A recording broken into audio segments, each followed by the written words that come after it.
के खिलाफ इंडिया ने शुरू की मोर्चाबंदी, बीजेपी के लिए हैट्रिक लगाना मुश्किल। इंडिया ने पहले चुनावी मैदान में छीनी सीटें, अब एनडीए के साथियों को करेंगे अलग। सीटें कम होने के बावजूद भी इंडिया ने भरा नई सरकार बनाने का दम।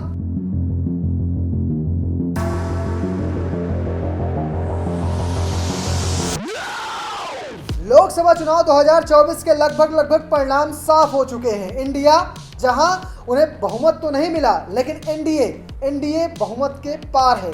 लेकिन इन सब के बावजूद भी इंडिया दम भर रही है सरकार बनाने का। क्या होगा सरकार का? कौन सी सरकार बनेगी? क्या प्रधानमंत्री मोदी तीसरी बार प्रधानमंत्री पद की शपथ लेंगे या फिर इंडिया अपना नया नेता चुनेगा? ये तमाम सारे सवाल आपके मन में भी होंगे, लेकिन बहुत सारे लोग ये मानते हैं कि इंडिया की सरकार नहीं बन सकती। वहीं कुछ लोगों का मानना है कि बीजेपी की जो गठबंधन है एनडीए, उसे तोड़कर इंडिया जरूर सरकार बना सकती है। क्या होंगे इंडिया के सरकार बनाने के समीकरण और कौन कौन से वो नेता हैं, कौन कौन सी वो पार्टियां हैं जो इस बार किंग मेकर की भूमिका निभा सकती हैं, साथ में वो एनडीए को भी सत्ता के शीर्ष में पहुंचाने में मदद करेंगे। इसमें दो नाम आते हैं। पहला नाम है नीतीश कुमार का, जबकि दूसरा नाम है टीडीपी के चंद्रबाबू नायडू का। दोनों क्या भाजपा का दामन छोड़कर इंडिया के साथ आएंगे या फिर एनडीए में बने रहेंगे? क्या हो सकते हैं राजनीतिक समीकरण? कैसे बन सकती है इंडिया की सरकार? चलिए बताता हूं इस वीडियो में सिलसिलेवार। शुरुआत करते हैं दोनों पार्टियों के सीटों को लेकर। पहले बात कर लेते हैं एनडीए यानी भाजपा के गठबंधन की। अगर बात करें भाजपा की तो भाजपा ने 243 सीटों में अब तक रुझानों के हिसाब से बढ़त बनाए हुए, वहीं इनमें से लगभग 50 सीट से ज़्यादा सीटें जीत ली है। दूसरे नंबर पर आती है जेडीयू, जिसने 12 सीटों पर बढ़त बनाए हुए। तीसरे नंबर पर आती है टीडीपी, यानी इसके पास है 16 सीटें। शिवसेना शिंदे गुट वाली, उसमें 6 सीटें हासिल की हैं। आरएलडी के पास 2 सीटें हैं, जबकि एलजेपी ने 5 सीटें हासिल की हैं। तो कुल मिलाकर कह सकते हैं इंडिया में जो भी पार्टी शामिल है सब मिलाकर 292 सीटों तक पहुंच पाते हैं। 292 यानी 272 से 20 सीटें आगे, और कह सकते हैं ये पूरा दावा है सरकार बनाने का। अगर बात करें इंडिया दल की यानी इंडिया गठबंधन की, तो इसमें सबसे ज़्यादा सीटें किसी के पास है तो वो है कांग्रेस।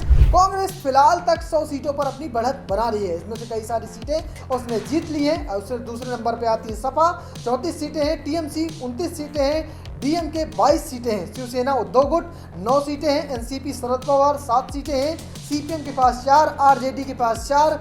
अगर बात करें आम आदमी पार्टी और ऐसी तमाम सारी पार्टियों की, जेएम की, तो आम आदमी पार्टी के पास 3, जेएम के पास 3। कुल मिलाकर जो इंडिया गठबंधन है वो 232 सीटों तक पहुंच चुका है।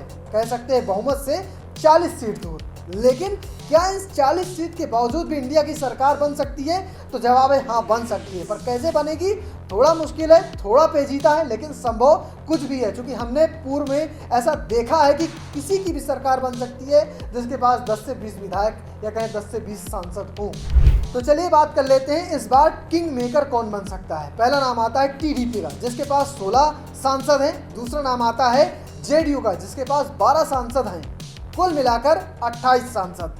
अगर ये 28 सांसद भाजपा का साथ छोड़ दें तो भाजपा या कहें एनडीए पूर्ण बहुमत से पीछे हो जाएगा। अगर बात करें इन दोनों के साथ छोड़ने की, तो एनडीए के पास जो मौजूदा आंकड़ा है वो 292 का है। इसमें से 28 अगर सांसद हटा दें तो उनके पास बचेंगे सिर्फ 264 सांसद, और 264 सांसद के साथ एनडीए सरकार तो बिल्कुल नहीं बना सकती। ऐसे हालात में इंडिया के पास चांस हो जाएगा कि वो सरकार बना ले। लेकिन इंडिया की सरकार बनेगी कैसे? सांसद तो अब तक सिर्फ 232 ही हैं, लेकिन इसमें बड़ा फैक्टर है यही किंग मेकर, जेडीयू और टीडीपी। अगर ये सब आ जाते हैं कांग्रेस के साथ, यानी कहें इंडिया के साथ, तो मामला बन सकता है। और इसमें साथ साथ जो 18 से 19 निर्दलीय सांसद है वो भी आ जाएं। किस तरह से सरकार बनेगी, चलिए वो भी आपको दिखा देता हूं। इंडिया के 232 सांसद, जेडीयू के 12 सांसद, टीडीपी के 16 सांसद, निर्दलीय के 19 सांसद। अगर इन सभी का टोटल कर दिया जाए तो 279 सांसद, यानी 272 से 6 सीटें ज्यादा लेकर एक बार फिर से इंडिया सरकार बना सकता है। तो फिलहाल आपको क्या लगता है, क्या इंडिया की सरकार बनेगी या फिर प्रधानमंत्री मोदी तीसरी बार इस पद की शपथ लेंगे? कमेंट बॉक्स में जरूर बताइएगा और पेज को फॉलो करना, चैनल को सब्सक्राइब करना बिल्कुल मत भूलिएगा। धन्यवाद।